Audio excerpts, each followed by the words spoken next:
What is up? So I'm in the middle of eating right now, but I wanted to say something, and that is that me marrying a narcissist was the best thing I've ever done, and it doesn't appear so at first, but the more the time goes on, I realize that this woman was literally designed for me, for my edification. Our marriage was something given authority by God, um, and it's just fantastic. And so, I see a lot of these spaces of stay away from the narcissists and all these, woe is me, we can't control these people, we can't blah, blah, blah. And there's a lot of people with a lot of knowledge about this sort of person, but I know that the one with the most knowledge about these people is God himself, and he has authority over them and power over them, and he gives us authority and power over these entities, man, these creatures that are in this form of consciousness, which isn't very relatably human. So what it comes down is to the teachings of Jesus. So he talks about how we're supposed to act towards our enemies, right? The enemies of humanity, the enemies of goodness, the enemies of truth and reason and logic and reality and all that stuff. Those are our enemies. And he tells us to bless them, love them, pray for them, give them food, give them drink. And so that's how we are supposed to approach the narcissist, in my humblest opinion.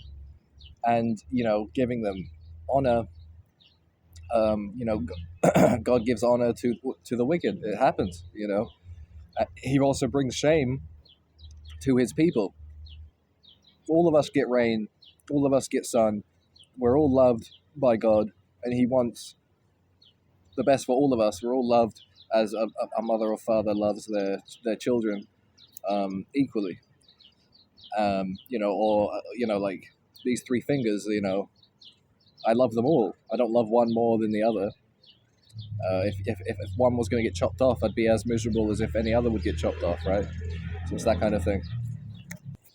So essentially what I'm learning is the purest, best man is one without a woman, basically, right? Even going back to Adam, arguably Jesus and the relationship he had with his mother is very good, healthy, beautiful. However, in terms of a wife and a life partner like that, the love of a woman is dangerous, and it actually destroys a man. So, excuse me. It destroys a man. And so, if you're stuck with a narcissist in terms of you're married to one, you're not going to receive love. And well, wait a minute.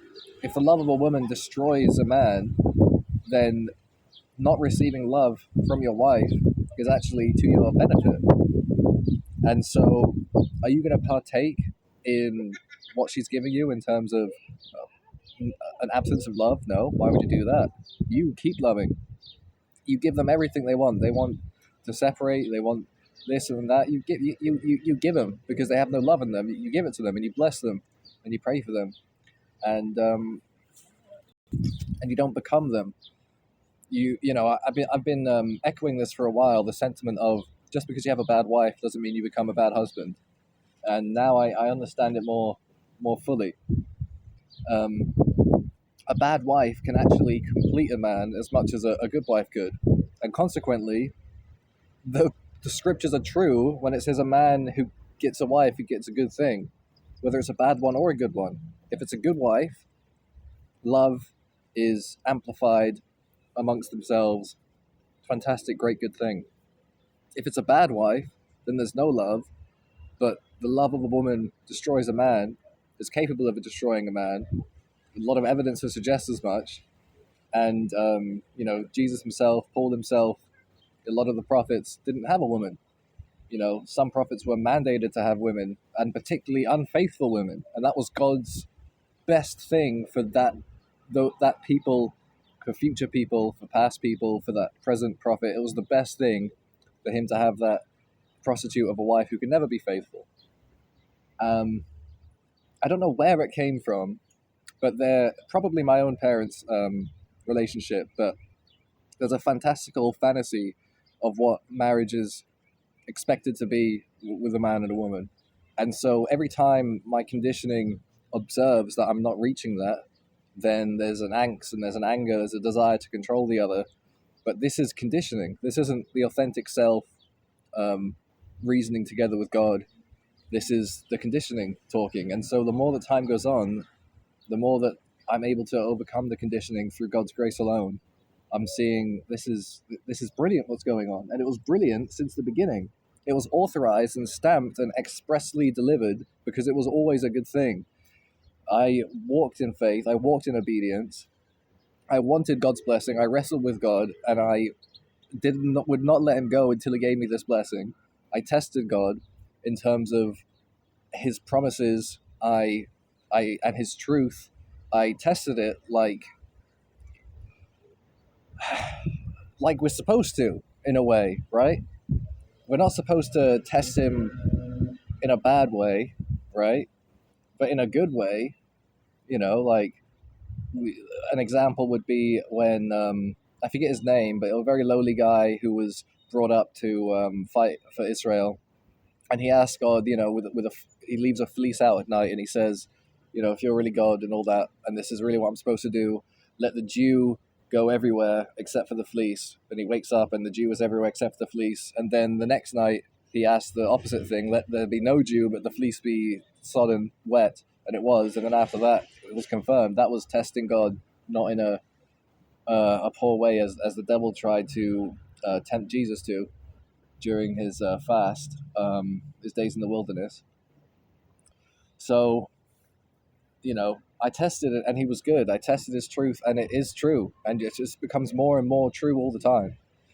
And so, marrying this narcissistic woman was the greatest thing for my realization as a man, as a person.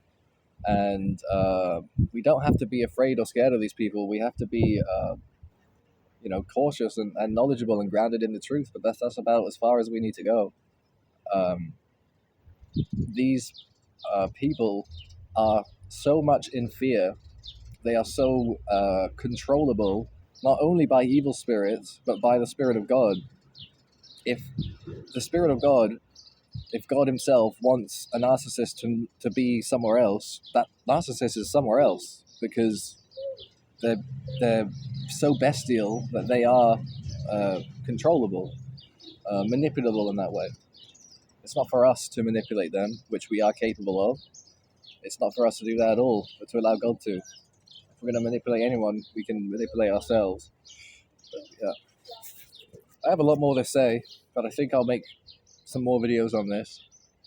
I have a lot more to say, but I'm going to keep it here and tune in next time.